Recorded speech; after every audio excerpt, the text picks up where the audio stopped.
BEd first year first semester unit 5 paper 104। Right to education सन 2009 देश में कब लागू हुआ था? 1 अप्रैल सन 2010 को। शिक्षा का अधिकार अधिनियम सन 2009 को उद्देश्य लागू करने का उद्देश्य था छात्रों को गुणवत्तापूर्ण शिक्षा उपलब्ध कराने के लिए।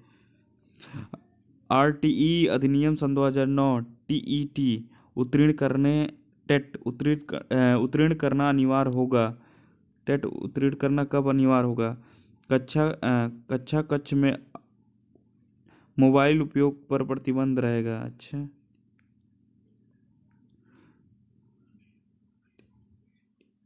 आरटीई एसीटी में कक्षा 1 से 5 तक के बारे में समझते। शिक्षक छात्र अनुपात 1:30 प्रतिवर्ष कार्य दिवस न्यूनतम 200 प्रतिवर्ष शिक्षण घंटे न्यूनतम 800 उपरोक्त सभी। आरटीई एसीटी सन 2009 के किस अनुच्छेद की शक्ति का प्रयोग करते हुए राज्य सरकार ने अपने राज्य में लागू करने हेतु अधिनियम बनाती है? अनुच्छेद 38। भारतीय संविधान का अनुच्छेद 21A संबंधित है निःशुल्क अनिवार्य बाल शिक्षा का अधिकार से संबंधित। शिक्षा का विषय है समवर्ती सूची। आरटीई अधिनियम सन 2009 के अनुसार अध्यापकों से कौन कौन से गैर शैक्षणिक कार्य करवाए जा सकते हैं? जनगणना, आपदा राहत, चुनाव संबंधित। शिक्षा के मूल अधिकार कब घोषित किया गया? सन 2002 में। 6 से 14 वर्ष के बच्चों को मुफ्त एवं अनिवार्य शिक्षा प्रदान करने का दायित्व केंद्र सरकार का, राज्य सरकार का? निजी स्कूलों की मान्यता प्राप्त संबंधित प्रावधान किस अनुच्छेद या धारा में बताया गया? धारा 18। कितने छात्रों को 5 अध्यापक और 1 प्रधानाध्यापक 5+1 का मानक निर्धारण किया गया है? 150 से अधिक। मदरसा का संबंध था उच्च शिक्षा से। एकलव्य एजुकेशन फाउंडेशन अहमदाबाद की स्थापना कब हुई थी? 1996 में। एकदम कंफर्म हो गया? 100% यही सही है। एकलव्य है एक गैर सरकारी संगठन, एक गैर लाभकारी संगठन, एक अव्यावसायिक संगठन, उपरोक्त सभी। एकलव्य संगठन बल देता है छात्र केंद्रित शिक्षण पद्धति पर, छात्र के समस्याओं समाधान के कौशल पर, छात्रों के जीवन भर के लिए आत्म शिक्षार्थी बनाने पर, उपरोक्त सभी। एकलव्य संगठन मध्य प्रदेश में कहाँ स्थित है? भोपाल में। एकलव्य संगठन मध्य प्रदेश अखिल भारतीय संस्थान के रूप में कब पंजीकृत हुई? 1982।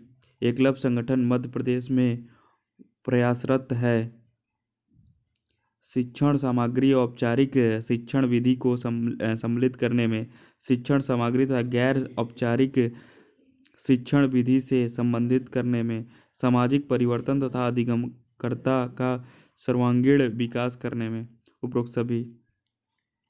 एकलव्य संगठन का नाम किसके जीवन से संबंधित है? महाभारत के पात्र एकलव्य के जीवन चरित्र से। एकलव्य संगठन मध्य प्रदेश के किस विषय में एमए कोर्स संचालन करता है? प्रारंभिक शिक्षा के विषय में। एकलव्य ने मध्य प्रदेश के कितने जिलों में सामुदायिक प्रशिक्षण केंद्र स्थापित किए हैं? 5 जिलों में। एकलव्य मध्य प्रदेश द्वारा बच्चों के लिए किस मासिक परीक्षा का प्रकाशन किया जाता है? चकमक।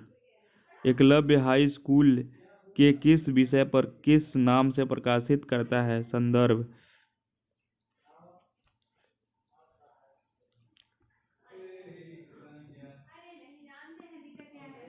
एनलॉज लिमिटेड कंपनी ने चौथे रुपये को कहाँ खर्च करता है? शैक्षणिक संसाधनों के लिए।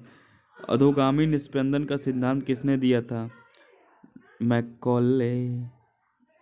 थॉमस बेबिंगटन मैकाले ने। राधाकृष्णन आयोग की सिफारिश संबंधित है उच्च शिक्षा से। निरौपचारिक शिक्षा के विभिन्न साधनों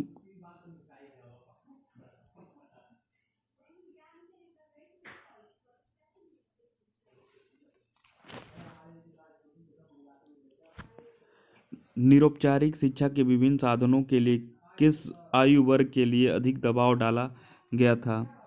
20 से 35। शिक्षा के औपचारिक साधन कौन नहीं है?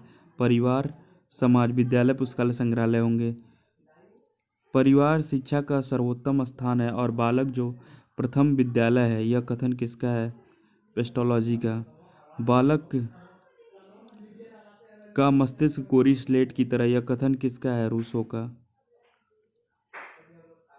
निम्न में से किसने 17 वर्ष से कम आयु के बच्चों के राजनीतिक आंदोलन में भाग लेने और चुनाव प्रचार करना गैर कानूनी घोषित किए हैं, जानने का सुझाव दिया था? माध्यमिक शिक्षा आयोग। निम्न में से किसने विद्यालयों में स्कूल स्वास्थ्य सेवा योजना शुरू करने की सिफारिश की थी? माध्यमिक शिक्षा आयोग ने।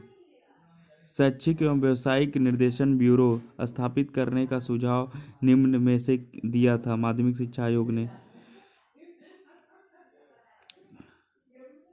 माध्यमिक शिक्षा आयोग ने शिक्षकों की शिकायतों पर विचार करने हेतु निम्न में से किस बोर्ड की नियुक्ति का सुझाव दिया था? आर्बिट्रेशन बोर्ड का।